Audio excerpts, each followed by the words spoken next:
Jika sholat bisa merubah kehidupan seseorang, lantas mengapa? Mohon maaf ibu-ibu, ini pertanyaan teman-teman saya.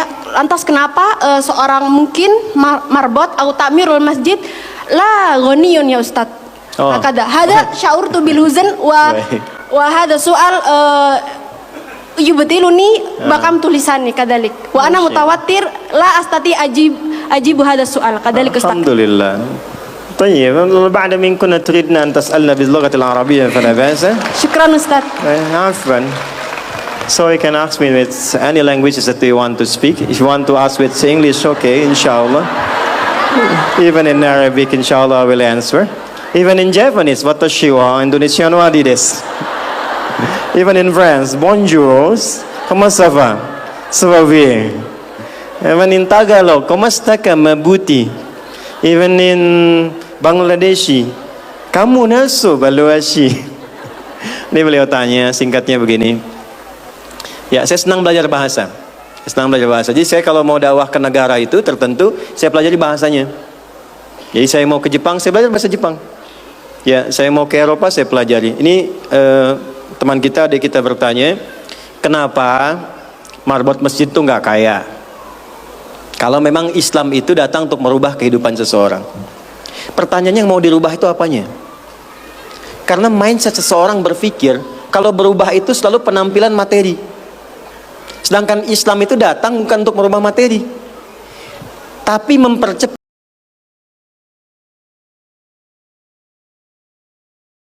pilihan dalam berkehidupan. Silahkan gunakan. Satu dengan kedudukan, kedua dengan harta, ketiga dengan ilmu, keempat dengan tenaga. Dan itu ada babnya. Kalau Anda ingin dengan kedudukan, jangan tanggung yang paling tinggi. Cita-cita diplomat jadi menlu sekalian. Cita-cita di birokrasi jadi presiden sekalian. Ya, jangan tanggung, jadi yang paling tinggi. Nanti ada babnya, ada fikihnya. Ya, namanya Kitabul Imarah namanya. Kitab ke-33 di Sahih Muslim. Ada 54 topik. Topik ke-33-nya adalah tentang tata kelola negara. Kalau ingin kaya, jangan tanggung. Raih tingkat ketiga sekalian. Tingkat pertama tuh kaya, kedua kaya banget, ketiga kebangetan kayanya. Dan semua sahabat dapat level itu. Nanti ada kurikulumnya di Al-Bukhari, Kitabul Buyu', kitab tentang tata kelola niaga.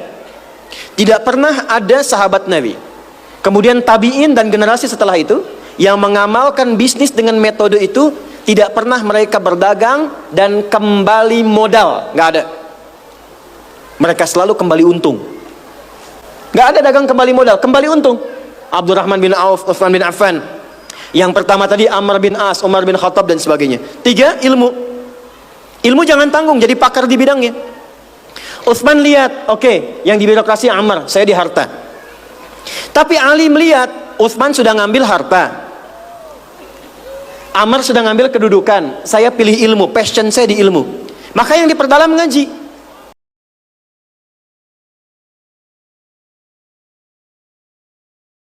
Ilmu yang bertambah.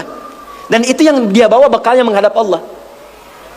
Kemudian yang paling menarik, ilmu sudah diambil oleh Ali bin Abi Thalib, Abu Hurairah. Harta diambil passionnya oleh Utsman. Kedudukan diambil oleh siapa? Umar bin Khattab. Ya, kemudian Amr bin As. Maka Bilal melihat, dari empat ini tinggal satu, tenaga. Maka beliau dedikasikan hidupnya untuk mencari ridha Allah yang merubah hidupnya dengan tenaganya. Dengan tenaganya. Maka yang dipakai azan. Allahu Akbar, Allahu Akbar. Selesai azan, Nabi langsung komen. Bilal langsung like, sahabat langsung share. Dan kita subscribe sekarang. Apa komen Nabi? Aku dengar suara terumpah kaki Bilal di surga.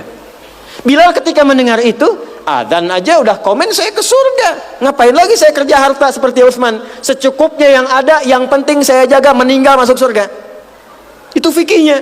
Maka dari sini muncul fikih marbot.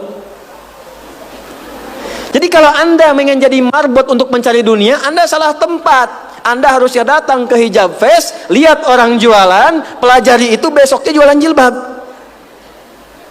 Kalau Anda ingin menjadi seorang ilmuwan, salah kalau jadi marbot. Belajar, datangi pengajian, pelajari dengan baik. Saya Bu gini-gini juga, saya senang riset, senang belajar. Kalau saya sedang kosong, artinya tidak mengajar, saya ajak keluarga ke toko buku. Saya sampai sekarang masih belajar fisika, Bu. Kimia saya belajar. Saya masih ngitung proton, elektron, ini kemana, ini senyawa, ini unsur, ini apa. Ya, besi misalnya rumusnya verum, F besar, E kecil.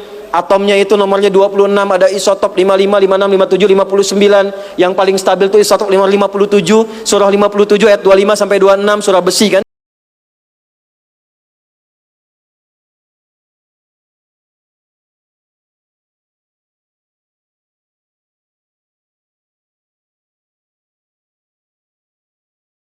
Pakai kemana aja, karena passion saya di pengetahuan.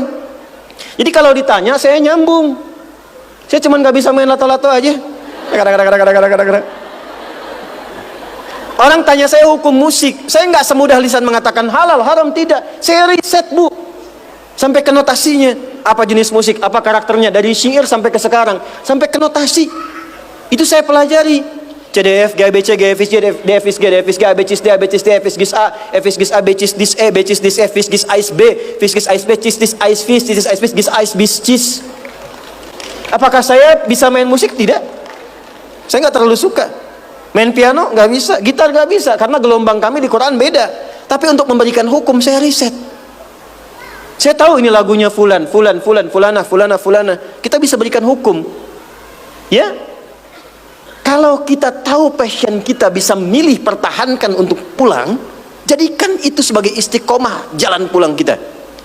Jadi kalau Anda pengen sukses, ukurannya duniawi, jangan jadi marbot. Nanti kotak infak hilang semua. Marbot itu pilihan, fikih sanadnya ke Bilal. Saya punya murid-murid yang belajar khusus tingkatan S1 sampai S3. Kami berikan beasiswa, nanti sebentar lagi dibuka untuk yang perempuan. Itu yang ngajarnya semua pakai sanad. Jadi azan aja ada sanadnya sampai ke Nabi. Semua hadis pakai sanadnya. Jadi itu jawabannya. Untuk menjadi marbot, perubahan yang dihadirkan dalam Islam, tinjauannya tidak selalu materi. Maka apa yang dipilih itu? Kalau sudah dipilih, maka jaga konsisten sampai pulang. Nanti menjaga konsisten itu babnya 9 lagi tingkatannya.